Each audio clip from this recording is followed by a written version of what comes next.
lancement de la distribution des masques dans les écoles, collèges et lycées. Ce sont près de 2 millions de masques qui ont été offerts en présence de la ministre de l'Éducation nationale. Et puis manifestation dans les rues de Niamey, la capitale du Niger, après que le candidat de l'opposition, Mahaman Ousmane, a revendiqué la victoire à la présidentielle au lendemain de l'annonce officielle des résultats provisoires par la commission électorale, donnant au vainqueur Mohamed Bazoum. Bonsoir et bienvenue dans le journal.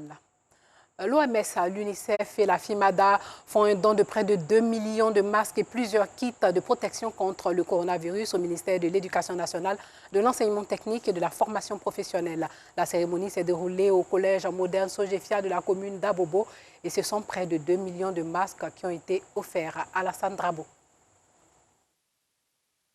L'OMS, l'UNICEF et la Fédération internationale de Maracana et disciplines associées aux côtés du système éducatif pour faire barrière à la Covid-19. Ces trois entités offrent à l'école plus de 2 millions de masques réutilisables, 900 000 cahiers d'exercice et 6 000 dispositifs de lavage de mains. Ce qui nous préoccupe, les effets autour de cette pandémie qui peuvent affecter les écoles. Et les centres scolaires affectent non seulement l'éducation de l'enfant, on le sait bien, mais aussi la santé, l'égalité et le développement tout simplement de l'enfant.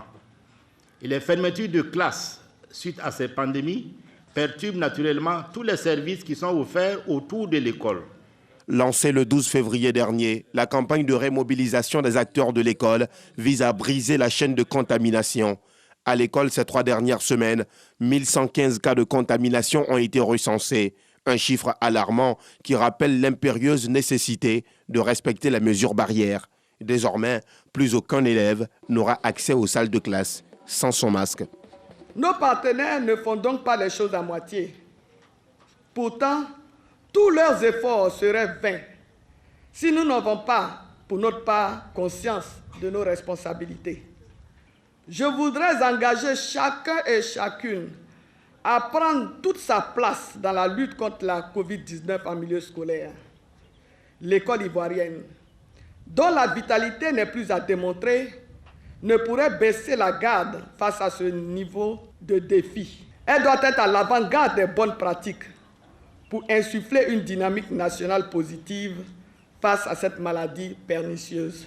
Les élèves présents à la cérémonie promettent de mettre en pratique tous les conseils. Je suis très touchée par ce qu'ils ont donné.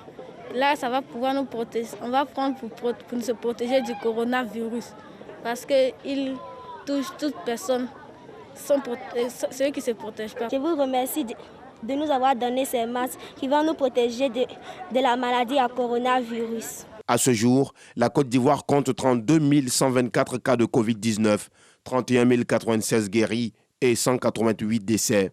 Face à la résurgence de l'épidémie constatée dans le pays ces derniers jours, le contrôle de l'application des mesures a été renforcé.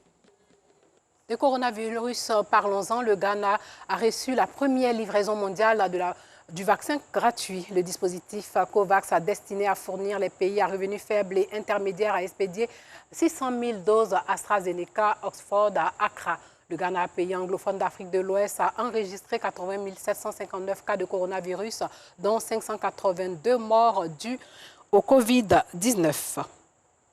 Retour en Côte d'Ivoire pour parler de pêche. La pêche artisanale qui demeure une activité peu pratiquée par les Ivoiriens et pourtant c'est un secteur vital. L'année dernière par exemple, la pêche artisanale a permis d'écouler sur le marché depuis le port autonome de San Pedro 1300 tonnes de produits frais sur le marché grâce aux pêcheurs bien entendu. Notre reporter Sam Conan est allé à la rencontre de ces pêcheurs. Qui sont-ils? Comment la pêche artisanale est-elle pratiquée? Avec quels moyens? Dans ce reportage, vous comprendrez. Port autonome de San Pedro. Nous sommes dans la zone d'exploitation du port des pêches qui s'étend sur 4 hectares. Ici se pratique la pêche dite pêche artisanale avec des pirogues motorisées qui s'étendent à perte de vue. Quand on dit un port artisanal, le caractère artisanal est lié au caractère des pirogues. C'est des pirogues artisanales. Bien sûr qu'elles sont motorisées, mais ce n'est pas des chalutiers. Qui pratique la pêche artisanale? Le majorité, on a les Fanti et puis les gens de Nungo là aussi. Avant d'aller en mer, il faut préparer la pirogue. Plus de 400 pirogues motorisées partent en mer de jour comme de nuit à l'assaut des poissons. Quand on va aller à la pêche, on a tout dedans. Hein. On a des fourneaux, on a des machettes, on a des couteaux, il y a les autres qui prennent gaz pour aller, on prend les charbons et puis la nourriture. C'est ça, on prépare pour qu'on puisse manger avec ça sous l'eau, pour qu'on puisse avoir la force pour pêcher.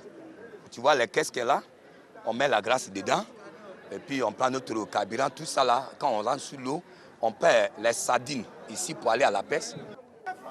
Une fois sur l'eau, la pêche artisanale peut commencer. On coupe les appâts, on met au bout des hameçons et puis on lance dans l'eau. Mais avant de partir, on a des sondaires, on a GPS, tout ça, c'est ça qui nous indique. Ici, il y a des rochers, ici, il y a des poissons. Ça nous permet à pêcher rapidement. Voilà, donc c'est comme ça. Comment acquérir une pirogue et combien coûte-t-elle? La pirogue, il y en a, on achète en Côte d'Ivoire ici. Il y en a aussi, on achète au Ghana. Il y a des pirogues de 2 millions, il y a des pirogues de 1,5 million, il y a des pirogues de 1 million, il y a des pirogues de 4 millions. Le moteur, ça coûte 2,3 millions.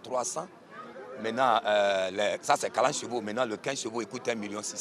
Et la pêche artisanale, c'est une pêche, on peut dire sur Tomora. Tu peux faire la dépense de 500, 400 000, tu sois à zéro. Il y a des moments aussi, si Dieu était deux aussi, tu peux gagner aussi. Les pêcheurs ont le souci de protéger les alevins. Il y a des filets, quand on rince, quand on trappe petit poisson, là, on le laisse. On ne le garde pas, c'est-à-dire on doit le laisser pour qu'il puisse grandir. Donc les groupes qui sont dedans, qui sont autorisés de pêcher, c'est ça que nous on envoie. Il est 8 heures. Titi fait partie de la communauté ghanéenne des pêcheurs. Comme chaque jour, il revient de la pêche après avoir passé plusieurs jours en mer. Ils sont quittés ici, aller 2 km. Maintenant, ils ont fait 3 jours pour arriver là-bas. Pour quitter là-bas, pour pêcher, tout, ça fait 5 jours pour retourner, pour venir. Avant le débarquement, Titi doit remplir certaines formalités.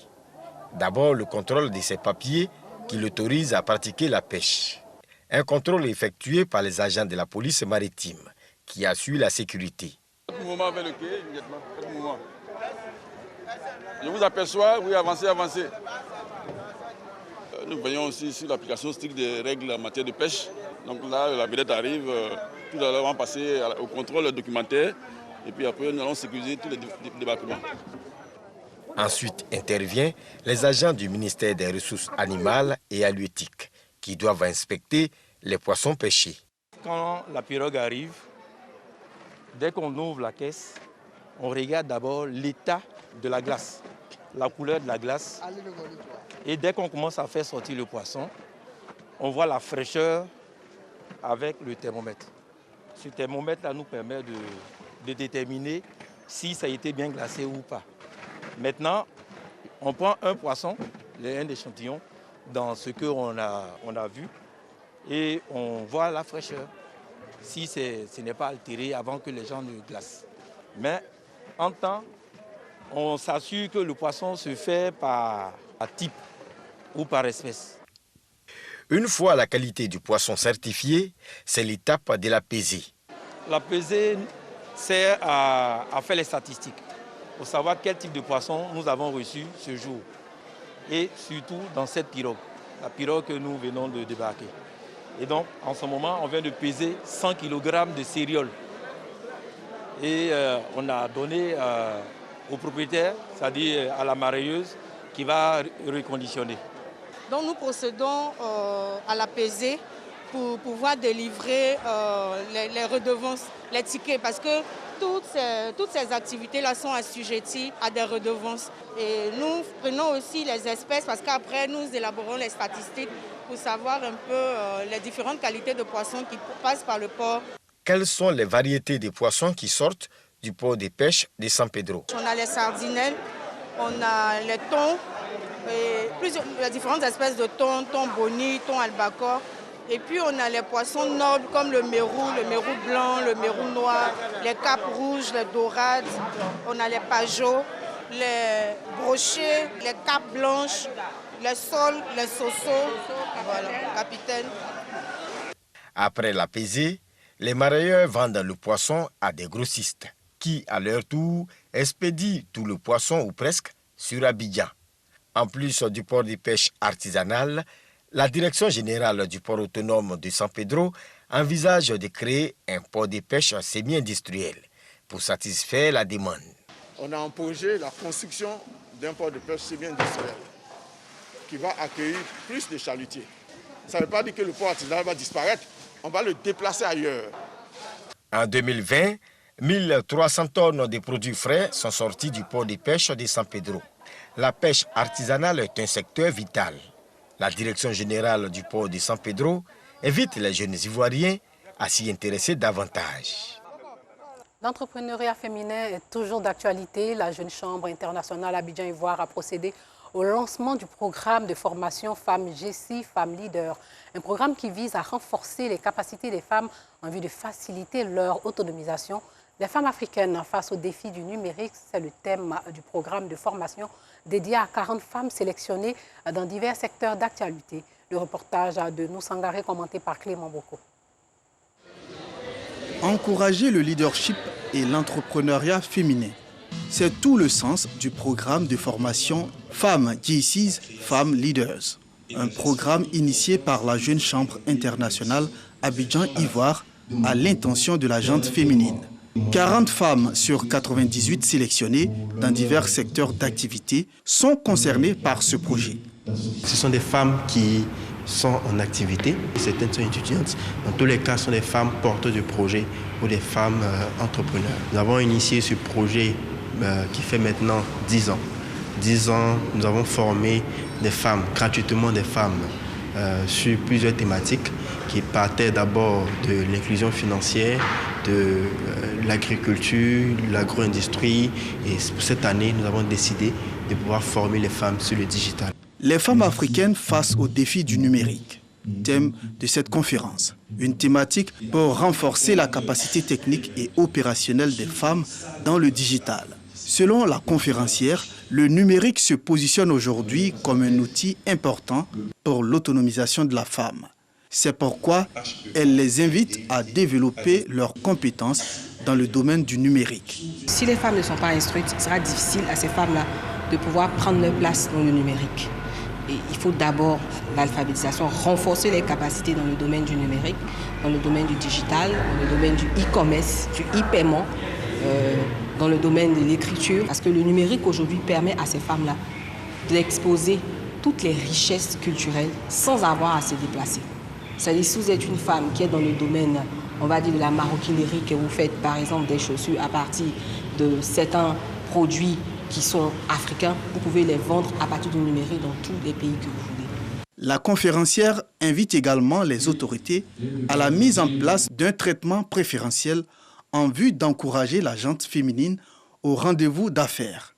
Ce programme de formation dédié aux femmes est à sa 10e édition.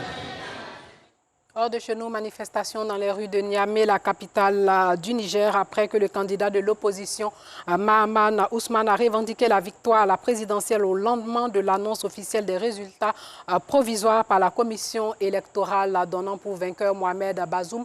L'accès au réseau Internet était très réduit aujourd'hui matin dans la capitale Niamey et à Zinder, deuxième ville du pays. Mardi, la commission électorale nationale indépendante, la CENI, a donné Mohamed Bazoum vainqueur de la présidentielle avec plus de 55% des voix selon des résultats provisoires qui doivent être confirmés par la Cour constitutionnelle. Avant cette annonce, l'opposition avait déjà dénoncé un hold-up électoral et demandé la suspension de l'annonce des résultats. Et pour finir, sachez qu'au Niger, des obus tirés mardi par des djihadistes sur Maiduguri, capitale de l'État du Borno, un des derniers bastions sécurisés dans le nord-est du pays, en proie à une insurrection depuis 10 ans, ont fait au moins 16 morts et des dizaines de blessés, selon un nouveau bilan communiqué aujourd'hui même. La veille, un premier bilan avait fait état de 10 morts et 21 blessés. Maiduguri, un des derniers bastions sécurisés dans l'État du Borno, épicentre de l'insurrection djihadiste au Nigeria, est sporadiquement ciblé par des attaques. En juillet dernier, des djihadistes avaient également tiré des roquettes depuis l'extérieur de la ville, tuant 4 personnes et faisant 3 blessés. Voilà, c'est tout pour ce soir. Merci de nous avoir suivis. Portez-vous bien.